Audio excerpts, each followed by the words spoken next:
તો મહત્વના સમાચાર મળી રહ્યા છે। સુરતથી સાપુતારા જઈ રહેલી બસ ખીણમાં ખાબકી હતી।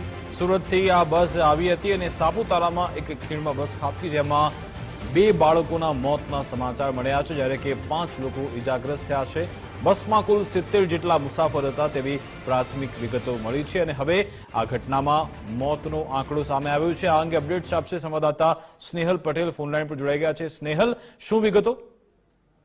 જી ચોક્કસથી જો વાત કરીએ તો આજે બસ છે એ સુરતની હોવાનું જાણવા મળ્યું છે અને સુરતથી પ્રવાસીઓને લઈને બસ સાપુતારા આવી હતી અને ત્યાંથી રિટર્ન થઈ રહી હતી। એ જ સમયે સાંજના સમયે આ બસ પૂરપાટ ઝડપે જઈ રહી હતી અને જે ટર્નિંગ જે હતો એ કાપવા જતી હતી। જોકે તે ટર્નિંગ ન કપાતા બાજુમાં આવેલી ખીણમાં આ બસ ખાબકી હતી।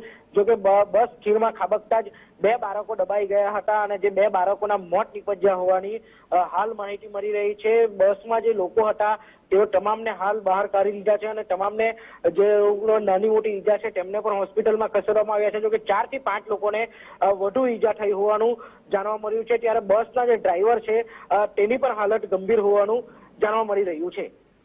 અચ્છા સ્નેહલ, એ પણ જણાવશો કે કુલ 70 પ્રવાસી હતા, શું આ તમામની ભાળ મળી ગઈ છે કે હજુ પણ કોઈની શોધખોળ ચાલુ છે?